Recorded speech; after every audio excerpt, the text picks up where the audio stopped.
पुणे म्हणजे मूर्तिमंत वाचनप्रेमींचं शहर।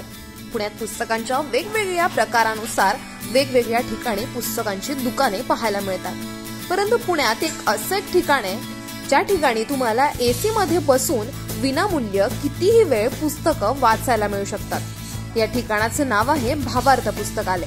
पुण्यातील कर्वे पुतळ्याजवळ हे ठिकाण आहे आणि या पुस्तकालयाची खासियत म्हणजे सर्व मराठी पुस्तकं या ठिकाणी आपल्याला वाचायला मिळतील। मी कीर्ती जोशी आणि आमची TWJ फाउंडेशन म्हणून संस्था आहे।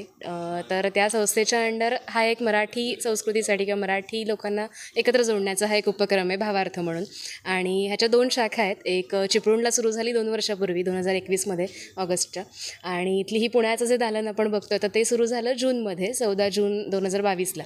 भावार्थ असं एक दालन आहे की सांस्कृतिक केंद्र आपण म्हणू शकतो की या ठिकाणी पुस्तकं पण आहेतच आणि इथं येऊन जी दालन आहेत भावार्थाची 2 चिपळूणला एक आहे आणि इथे एक आहे। सो इथे येऊन कोणीही कोणतंही पुस्तक कितीही वेळ विनामोबदला वाचू शकतं आणि सगळी मराठी भाषेतली पुस्तकं आहेत। जवळपास आता 6000च्या वरती टायटल्स आहेत मराठीतली।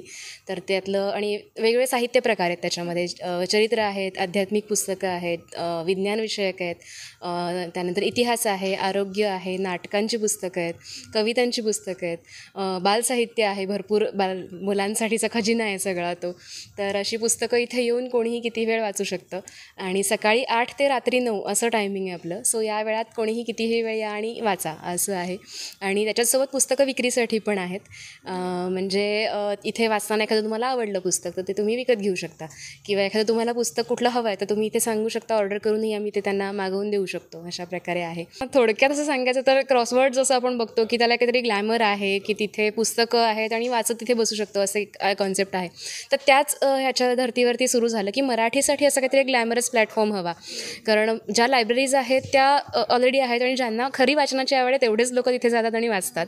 तर बाकीचे जे लोक आहेत ते वाचनाकडे कुठेतरी वळावे आणि कदाचित हा ॲम्बियन्स त्यांना असा दिला, किंवा कॉफी आणि जे कल्चर आहे जे परदेशामध्ये आहे की बुक कॅफे वगैरे, पण ते आपल्या इकडे फारसं नाही बघायला मिळत।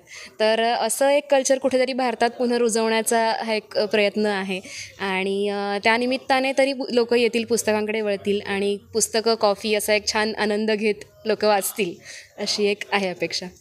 बऱ्याच लोकांची आता सध्या ओरड चाललेली असते की मराठी वाचत नाहीत मुलं, आताच्या पिढीतली आहेत ती, किंवा मराठीत फार वाचन कमी झालं आहे। तर त्या ह्याच्यासाठीच आहे की सगळीच्या सगळ्या आता इथे जी पुस्तकं आहेत आपल्याकडे जवळजवळ 6000च्या वरती टायटल्स आहेत आणि सगळी मराठी आहेत आणि पुन्हा वेगवेगळ्या विषयांवरती सुद्धा लिखाण केलेलं आहेत। म्हणजे त्याच्यामध्ये मगाशी जसं म्हटलं की वैचारिक आहेत, कादंबऱ्या आहेत, कथा आहेत, ते तर आहेच, पण इतरही पुस्तकं आहेत, सामाजिक विषयांवरची पुस्तकं आहेत, विज्ञानावरची पुस्तकं आहेत, नाटकं आहेत सुंदर सुंदर। तर ही मराठीमध्ये इतकं सगळं साहित्य आहे आणि ते जास्तीत जास्त लोकांपर्यंत पोचावं आणि ते या माध्यमातून पोचलं जाईल, किंवा या दालनात येऊन ती मुलं ते एक्सप्लोअर करू शकतील अशासाठी सगळी मराठी पुस्तकं इथे ठेवण्याचं। याच ग्लॅमरस आणि विनामूल्य वाचनालयात वाचकांसाठी भारतीय बैठक आणि खिडकीमधून सुंदर असा व्ह्यू देखील बघत वाचण्याचा आनंद वाचकांना घेता येणार आहे। पुण्याहून प्रियांका माळी, न्यूज 18 मराठी।